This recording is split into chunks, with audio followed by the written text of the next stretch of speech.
আমি ঘাটালে না দাঁড়ালে হিরণ চাপমুক্ত হতো। হাওড়াতে সাংবাদিকদের প্রশ্নে ঈষৎ বিস্মিত দেব। নির্বাচন যত এগিয়ে আসতে চলেছে, প্রচারের আঙিনায় চলচ্চিত্র শিল্পীদের আবির্ভাব ঘটেছে। হাওড়ার আন্দোল রাজবাড়ির মাঠে রবিবার এই রকম চিত্র ফুটে উঠল। হাওড়া সদরে তৃণমূল প্রার্থী প্রসূন বন্দ্যোপাধ্যায়ের নির্বাচনী জনসভাতে আসেন ঘাটালের তৃণমূল প্রার্থী দীপক অধিকারী দেব।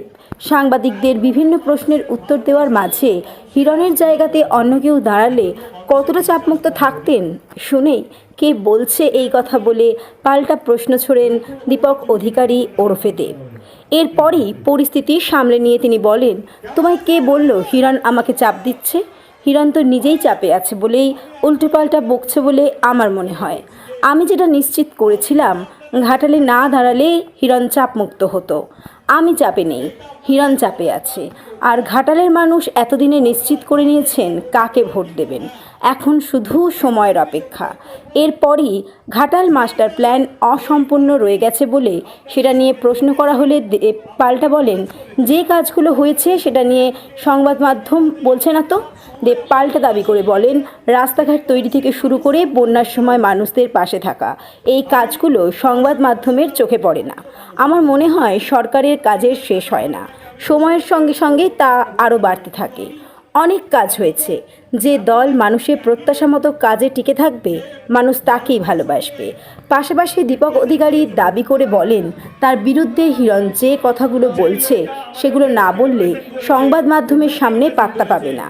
আর সেটা হলে দল পাত্তা না দিয়ে টিকিট দেবে না, তাই নিজেকে টিকিয়ে রাখতেই এই সব কথা বলছে।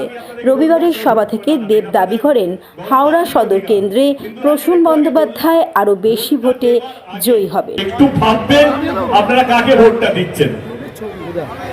আজকের রাজনীতি একদমই অন্যরকম হয়ে গেছে। আজকের রাজনীতি একদমই অন্যরকম হয়ে গেছে। যারা যেখানে উপস্থিত আছে, অন্তত আমরা সবাই এইটুকু জানি কি আজকে রাজনীতি উন্নয়ন নিয়ে নয়, কে কতটা কাজ করেছে সেটা নিয়ে নয়। আজকে রাজনীতি পুরোপুরি ধর্ম নিয়ে হয়ে গেছে। আজকে রাজনীতি হচ্ছে কে হিন্দু কে মুসলমান। আজকের রাজনীতি হচ্ছে আমরা মন্দির করেছি, আমাদেরকে ভোটটা দিন। আজকের রাজনীতি হচ্ছে আমরা মসজিদ। না না না না না, কিন্তু বিশ্বাস করে নির্বাচনটা এটার জন্য নয়। যে কোনো ইলেকশন আমাদের দেশে, সে লোকসভা হোক, বিধানসভা হোক, পঞ্চায়েত হোক, কর্পোরেশন হোক বা মিউনিসিপ্যালিটি, একই জিনিস। যে কোনো ছোট নির্বাচন, বা আজকাল তো কোঅপারেটিভ সোসাইটির মধ্যেও নির্বাচন হয়, মানে আমার আরবানা বা সাউথ সিরিজের থাকে ওইখানেও নির্বাচন হয়। সেইখানেও গিয়ে আমার কমপ্লেক্সের মধ্যে মন্দির হবে বা মসজিদ হবে তার জন্য হয় না কিন্তু নির্বাচন। বাবু সামনে লোকে একটু বসতে হবে। পাল্টা বলছে আমার মনে হয় হিরো, আমি যদি না দাঁড়াতাম, যেটা নিশ্চিত করেছিলাম সেটা যদি হতো, তাহলে হিরণ চাপমুক্ত হতো। চাপটা হিরণের, আমার না। এবং আমার মনে হয় ঘাটালে মানুষ এতদিনে নিশ্চিত করে নিয়েছে কাকে ভোটটা দেবে। এবারে শুধু সময়ের অপেক্ষা। দাদা, একাধিক কাজ বাকি আছে ঘাটালে। হ্যাঁ, একাধিক কাজ বাকি আছে, স্বপ্নের প্রকল্প বাকি আছে ঢাকার মাস্টার প্ল্যান। আর যে কাজগুলো হয়েছে সেগুলো বলবে না? হ্যাঁ, তো তোমাদেরকেও তো বলা উচিত। মিডিয়া যদি সেই কাজগুলো যদি না তুলে ধরে, শুধু কি বলবো, আমি বলবো বিরোধী দলরা যদি কিছু না করো, তা তো তোমরা বলো এত কাজ হয়েছে। আমরা যারা কাজ করছি, যারা রাস্তাঘাট থেকে আরম্ভ করে মানুষের পাশে থাকছি, করোনার সময় বলো বা বন্যার সময় বলো, সেই কাজগুলো তোমাদের চোখে পড়ে না। আমার মনে হয় কি কাজ অনেক হয়েছে, এবং জনপ্রতিনিধি যে কোনো সরকারের কাজ কোনোদিন শেষ হয় না। যত সময় যাবে কাজ বাড়বে, মানুষের প্রত্যাশা বাড়বে। যেই প্রার্থী, যেই দল এই মানুষের মধ্যে টিকে থাকবে, মানুষ তাকেই ভালোবাসবে।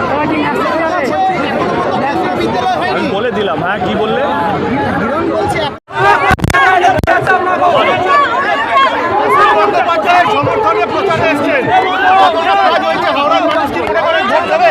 কেন দেবে না? আজকে তোমাদের মনে হচ্ছে না এতগুলো লোক তাহলে এতগুলো মানুষের ভিড়, এতগুলো মানুষের উল্লাস, এতগুলো মানুষের উচ্ছ্বাস দেখেই বোঝা যাচ্ছে কে প্রসূনদা আবার বিপুল ভোটে আগের থেকে বেশি মার্জিনে জিতবে। বিরোধীরা বলছে 5 বছর, দেখা যায় না সংসদে। সেই জন্য শব্দটা বিরোধী। ওরা বিরোধ করবেই, যে কোনো কাজকে বিরোধ না করলে বিরোধী দলের তকমাটা লাগবে না।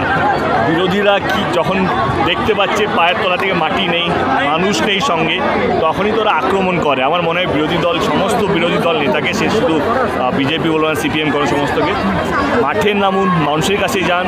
মানুষ যেই রায়টা দেবে সেই রায়টাই ঠিক রায় হবে, সেই রায়টাই সত্যি, সেই রায়টাই আমরা 4 জুন দেখতে পাবো। শুধু শুধু আক্রমণ করে আমাদেরকে নিজেদের মধ্যে লড়াই করতে লাভ নেই। যে মানুষের বেশি বিশ্বাস জয় করবে তারই জয় নিশ্চিত হবে।